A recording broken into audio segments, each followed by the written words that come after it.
Good evening, everyone. Welcome to the launch of my new YouTube channel. It's called Jamaican Nerd Knowledge.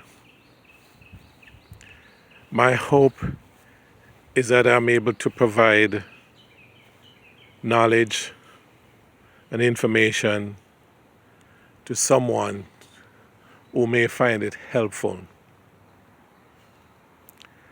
I was born and raised for part of my life in Jamaica, but I've lived in the United States for most of my life. On this channel, I'll be covering politics, Jamaican politics, US politics, UK politics, and even politics from the continent of Africa. At least in the beginning, I would like to focus on the diaspora here in the United States, both the Caribbean diaspora and the African diaspora. Today, for my first video, I will speak about the recently concluded Jamaican general elections. The JLP won 49 to 14 seats. And it was considered an overwhelming victory, of course. But it is not the first time that a party has won that many seats.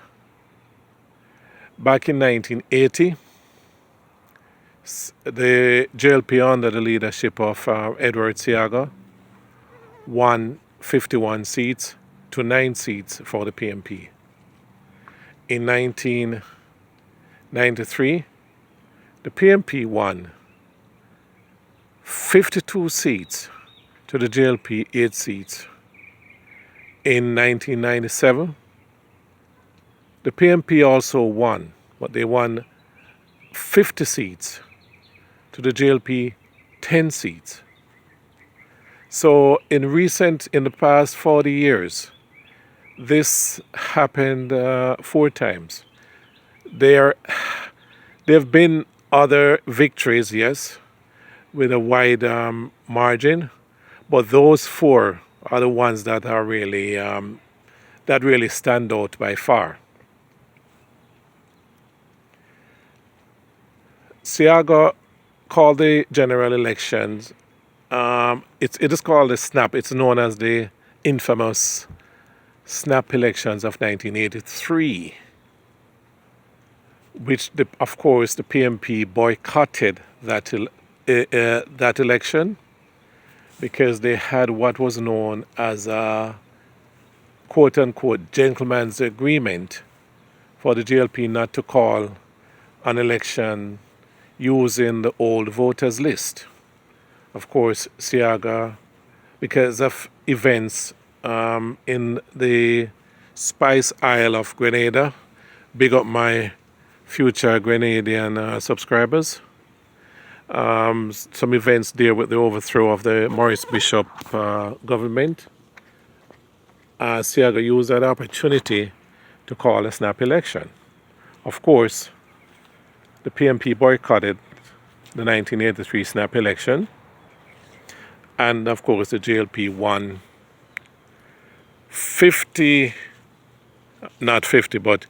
all 60 seats in the lower house. Of course, that left Edward Seaga with a dilemma, because the Constitution of Jamaica provides for there to be an opposition. And of course, they have the upper house and the lower house. The upper house is the Senate, which has 21 members, 13 appointed by the JLP, by the ruling party, and 13 appointed by the opposition.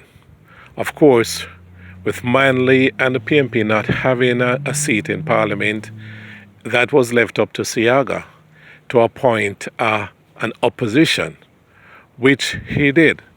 He appointed 8 members to what was known as the opposition back then. So the tradition, the Jamaican tradition, which provides for an opposition, was saved. And of course, Edward Seaga and the JLP lost the elections of 1989 to the late Michael Manley. I believe the JLP won about 15 seats, maybe 14 or 15 seats back in 1989, to the PMP 45 or 46 seats. And of course, we all know what happened after that. The JLP were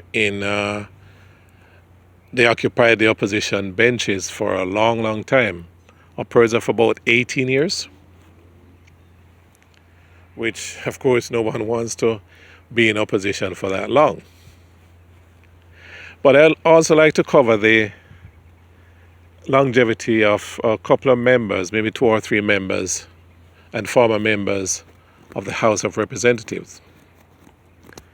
We have Carl Samuda and Mike Henry, both members of the Jamaica Labour Party. Both men won their seats back in 1980, and they're still in Parliament up to today. Mike Henry has served continuously as a member of the JLP all those years. He has won about 10 elections, including the snap election of 1983. Carl Samuda won 10 elections, but he won 1 election for the PMP. So if you were to include both men eventually as the longest serving members of Parliament, there'll probably be an asterisk beside Samuda's name. And if I were to go further, if the snap elections were not called, or if the PMP had contested the 1983 snap elections, Portia would probably have served about 40 years.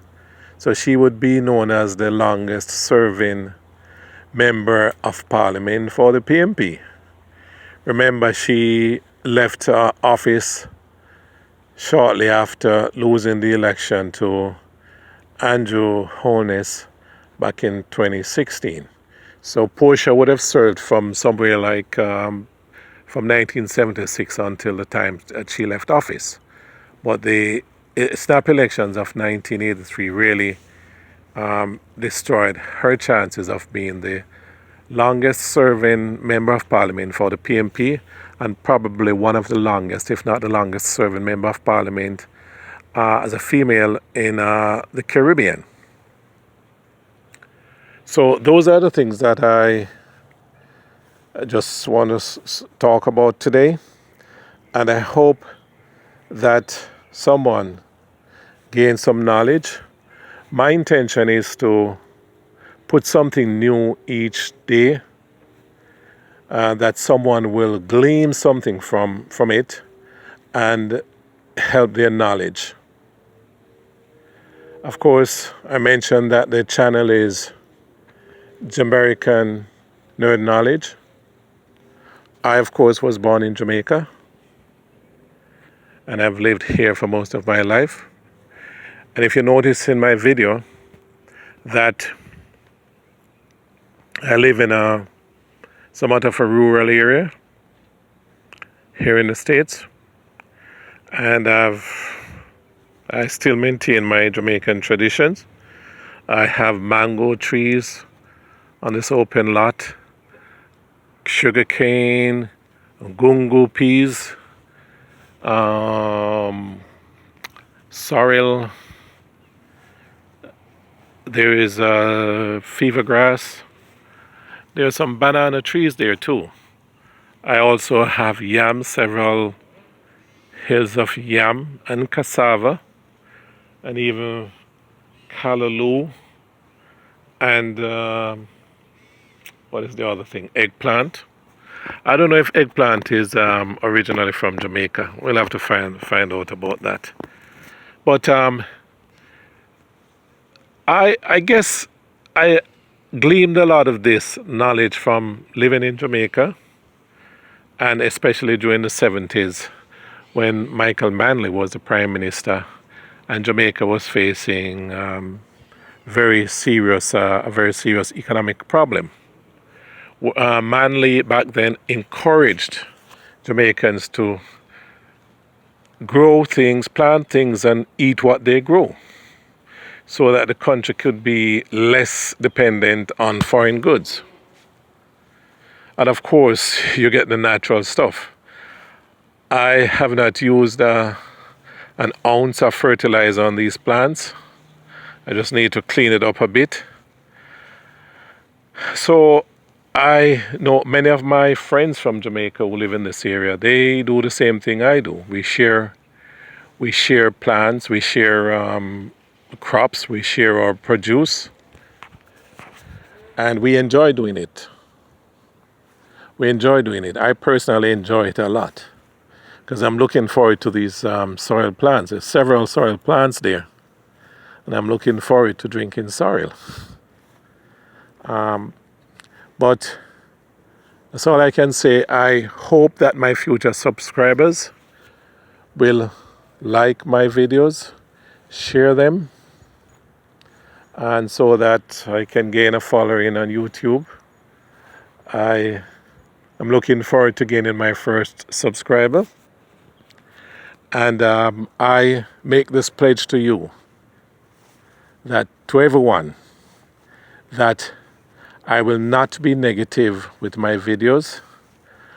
I will not ridicule another YouTuber, because YouTube is big enough for all of us. I would like someone to gain something each and every day when I post my video. It's going to be educational. And that's all I have to say for now. Please like and subscribe to my channel. Again, it's Jamaican Nerd Knowledge. And that's all for now. Bless all of you. And take care of yourself and each other.